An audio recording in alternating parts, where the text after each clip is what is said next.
Hello dear students, कैसे हैं आप। उम्मीद है कि आप लोग बहुत ही अच्छे होंगे। मैं प्रियंका वर्मन स्वागत करती हूँ आपका अपने YouTube channel English with Priyanka Varman पे। लास्ट वाली वीडियो में भी हमने किया था confused with noun verbs and adjective. कौन सा कंफ्यूज्ड विद, किसके साथ कंफ्यूज रहते हैं ज्यादातर स्टूडेंट्स? नाउन के साथ, वर्ब्स के साथ, एडजेक्टिव के साथ। उनको पता ही नहीं होता कि कहाँ पे नाउन यूज करना है, कहाँ पे वर्ब यूज करनी है। जहाँ पे हमने वर्ब यूज करनी होती है वहां पे हम, डियर स्टूडेंट्स, वहां पे हम क्या यूज कर देते हैं, नाउन यूज कर देते हैं। बट जहाँ पे हमने नाउन यूज करना होता है वहां पे हम क्या यूज कर देते हैं, वर्ब्स यूज कर देते हैं। ठीक है, तो हमें पता ही नहीं होता कि कहाँ हमने नाउन यूज करना है, कहाँ हमने, क्योंकि कई वर्ड्स, कई क्या, जो बच्चे कंपटीशन में आ गए और उनको इन सब चीज का नहीं पता है, तो बिल्कुल आपकी प्रिपरेशन जीरो है। बिल्कुल भी नॉलेज आपको नहीं है। और हर बार जहाँ पे आप स्किप करते हैं एग्जाम्स में मार्क्स इंग्लिश में, तो आप यहीं पे करते हो डियर स्टूडेंट्स, नाउन की जगह पे वर्ब और वर्ब की जगह पे नाउन आप लोग लगा देते हैं। तो आज की क्लास में हमारा रहेगा, कल हमने एक क्लास की थी, वो बहुत छोटी सी क्लास थी, कोई बात नहीं, बट आज हमारी क्लास अच्छी होने वाली है। और confuse with noun verb adjective में हमने पता लगाना है कि कहाँ पे हमने नाउन यूज करना है, कहाँ पे हमने वर्ब यूज करनी है और कहाँ पे हमने एडजेक्टिव यूज करने हैं। तो कुछ वर्ड, जैसे कि मैंने एक वर्ड यहाँ पे लिख भी रखा है, तो पहले ही हमने जो क्लास कर ली थी वो क्लास जिन बच्चों ने नहीं देखी है, बहुत इंपॉर्टेंट है। अगर आपको ये वर्ड्स नहीं पता है ना, तो आपको बिल्कुल भी बेसिक नॉलेज आपको ग्रामर की नहीं है। और आप सेंटर के एग्जाम्स में तो बहुत इंग्लिश आती है, 25 मार्क्स की आती है, तो उनका भी इक्वली हमें बैलेंस रखना पड़ता है जितना हमें मैथ्स और अदर सब्जेक्ट्स का।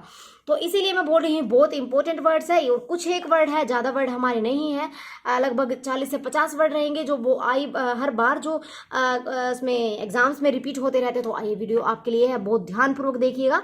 तो शुरू कर लेते हैं विदाउट वेस्टिंग टाइम। तो फर्स्ट वर्ड जैसे मैंने यहाँ पे लिख रखा है, हियर है और इसका बाद है लिसन। अब लिसन भी हमारा वर्ब है, ये मैं आपको बता देती हूँ। ठीक है, लिसन भी हमारा क्या है, वर्ब है। तो अब इसका मतलब अलग अलग मीनिंग मैं आपको बता देती हूँ कि हियर का मतलब क्या होता है, हियर का मतलब क्या होता है और लिसन का मतलब क्या होता है। तो मैं आपको बता देती हूँ हियर और लिसन में क्या इनका मतलब होता है। तो हियर मतलब होता है, हियर मतलब जो होता है, एक मिनट, हियर का मतलब होता है सुनना। ठीक है, हियर का मतलब होता है सुनना और लिसन का मतलब भी सुनना होता है। बट कैसे सुनना, बड़े ध्यान से सुनना। कैसे सुनना, ध्यान से। है दोनों ही वर्ब, लिसन भी वर्ब है और जो हमारा हियर है वो भी वर्ब है, दोनों वर्ब है, इनमें से कोई भी नाउन नहीं है। लिसन का मतलब भी सुनना होता है और हियर का मतलब भी सुनना होता है। बट जो लिसन है वो ध्यान पूर्वक सुनना, उसका मतलब क्या होता है, ध्यान पूर्वक सुनना। ठीक है, ध्यान पूर्वक सुनना। लिसन का मतलब भी क्या होता है, ध्यान पूर्वक सुनना। तो हियर का मतलब सुनना और लिसन का मतलब ध्यान पूर्वक सुनना। ये डिफरेंस बहुत ही कम स्टूडेंट्स को पता है। बस सबको ये पता है कि लिसन का मतलब भी सुनना होता है और जो है हियर का मतलब भी सुनना होता है। ठीक है, लिसन का मतलब भी वो सोचते हैं कि सुनना है और हियर का मतलब भी सोचते हैं सुनना है। बट हियर है हमारा ध्यान, सुनना, खाली सिंपल सुनाई। हमें कोई भी एटमॉस्फेयर में कोई भी चीजें हमें सुनाई दे देती है, तो वो हमारी इच्छा नहीं होती है कि वो हम वैसे ही सुननी पड़ जाती है कई साउंड्स जैसे। और लेकिन जो लिसन है वो लिसनिंग हम जब करते हैं, जब हम मतलब अपनी हमारी इच्छा होती है, जब हम कुछ सुनना चाहते हैं, खुद हमारी इच्छा होती है, तब हम क्या करते हैं, ध्यान पूर्वक सुनते हैं किसी चीज को, तब हम लिसन यूज करते हैं। ठीक है, जैसे लिसनिंग सॉन्ग। अब हियरिंग सॉन्ग तो नहीं हो सकता, सॉन्ग वैसे ही थोड़ी ना, ये है कि हमने अपनी मर्जी से चलाए होंगे सॉन्ग, इसीलिए हमने क्या यूज किया, यहाँ पे लिसन यूज किया। ये डिफरेंस है हियर और लिसन में, दोनों वर्ब है। ध्यान से आप देख लीजिए, दोबारा आपसे मिस्टेक नहीं होनी चाहिए कि आप सोच रहे होंगे लिसन हमारा नाउन है। नाउन बिल्कुल नहीं है। लिसन का मतलब भी होता है ध्यान पूर्वक सुनना, ये भी हमारी वर्ब में यूज होती है। ठीक है, सो नेक्स्ट वर्ड रहेगा हमारा, नेक्स्ट वर्ड क्या रहेगा, नेक्स्ट वर्ड रहेगा हील। ठीक है, नेक्स्ट वर्ड रहेगा हील, HEAL है एक वर्ड, हील एक वर्ड ये है हमारा हील। और एक वर्ड रहेगा हमारा HEEL, हील, एक वर्ड ये रहेगा। प्रोनाउंसिएशन दोनों की सेम है, दोनों की प्रोनाउंसिएशन सेम रहेगी। तो अब डिफरेंस क्या रहेगा, स्पेलिंग अलग अलग है, बट कोई बात नहीं, बिल्कुल एक जैसी साउंड आ रही है। तो इनको हम कैसे, क्या इसके ये नाउन है कि ये नाउन है, या फिर इनमें से वर्ब कौन कौन सी है, तो ये चीज हमने देखनी है। तो हील का मतलब होता है, ये हमारी क्या है, वर्ब है, ये क्या है, वर्ब। ठीक है, ये क्या है, वर्ब है। और जो ये हील है ये हमारी क्या है, हील ये वाली है, ये है हमारा नाउन। अब मैं आपको बताती हूँ कैसे। हील का मतलब होता है ठीक होना, ठीक होना, ठीक है ना, ठीक होना। और इसका मतलब होता है एडी। एडी वाली जो गर्ल्स होती हैं, जो हमारी लेडीज फीमेल होती है, वो हील्स डालती है ना, हील्स डालती है, तो वो हील है एडी वाली हील। तो ये नाउन है। और ये ठीक होना, हील मतलब कि हमें कोई घाव हो जाता है, कोई चोट लग जाती है, तो वो घाव भरने के लिए, वाउंड उसको भरने के लिए तो हीलिंग होती है, आराम आराम से धीरे धीरे वो ठीक होता रहता है। तो हीलिंग हम बोलते हैं, हीलिंग हो रही है घाव की। तो हील का मतलब होता है ठीक होना, उसमें लगेगा AHEALL। हील का मतलब होता है ठीक होना, ठीक होना। अब ए से लगा लीजिए आप, ए आ जाता है जिसमें उसका मतलब होता है ठीक होना, और डबल ई वाला हो जाता है, इसका मतलब होता है एडी। एडी मतलब कि जो हील है हमारी, जो हम डालते हैं हील। अब आपको इसको मैं छोटी स्टिक बताऊंगी, आपको ऐसे फनी भी लगेगी और आप ये सोचेंगे कि ये कोई ज़्यादा बड़ी डिफरेंस है, बट ये लाइफ टाइम के लिए आपको याद करवा देगा। बस आपको तो याद होना चाहिए, आपको इतना ही चाहिए और क्या चाहिए। तो डबल ई है जिसमें, अब जो हमारी पैर वाली एडी होती है, जो हम हील डालते हैं, अब दोनों में हम सेम डालेंगे ना, सेम डालेंगे। तो अगर सेम डालेंगे तो डबल ई आ रहा है, एक ई ये है, एक इस वाली इस पैर की ई है। तो यानी कि अब जब हम सेम हील डालेंगे, ये तो है नहीं अलग अलग डालेंगे, तो इसमें सेम अक्षर आ रहे हैं, डबल ई, ठीक है। ई आ रहा है, तो इसका मतलब क्या है, दोनों एडीज का मतलब बन जाएगा। इसमें हम क्या है, दोनों में एक जैसी हील डालेंगे, तो इसलिए हमारा इसका मतलब हो जाएगा एडी। बस एक छोटी सी ट्रिक है, आपको अगर ऐसे याद हो रही है तो ठीक है, वरना आप अपने तरीके से इसको याद कर सकते हो। बस मुझे ये बताना था, ये है हमारा नाउन और ये है हमारी वर्ब, ठीक है।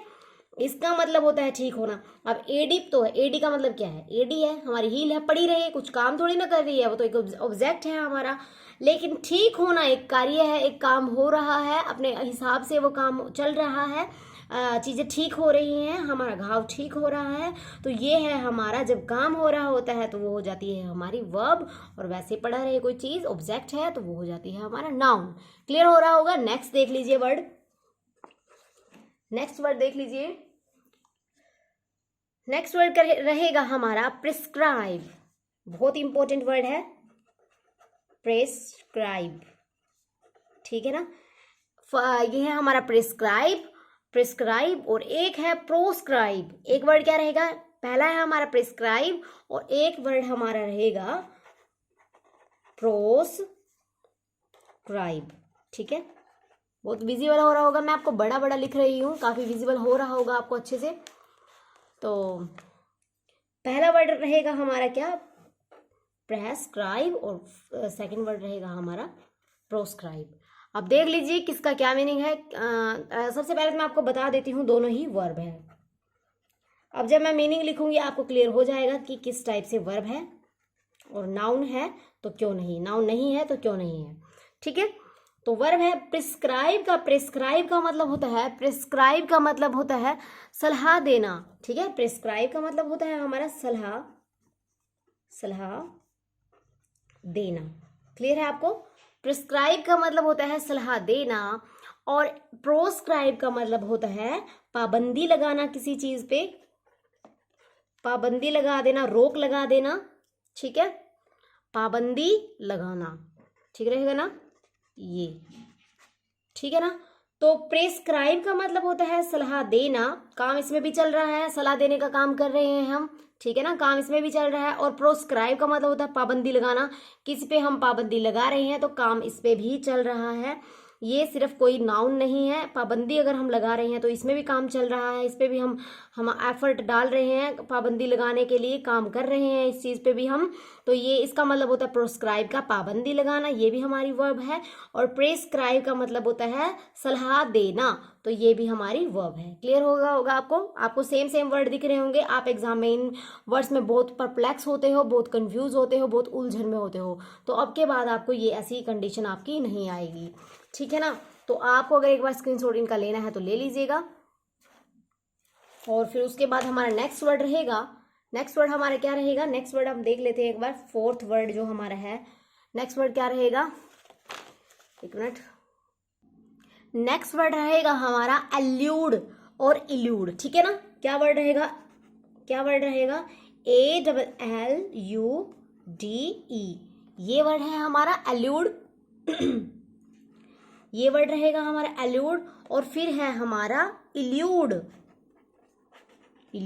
ठीक है ना, ये वर्ड रहेगा।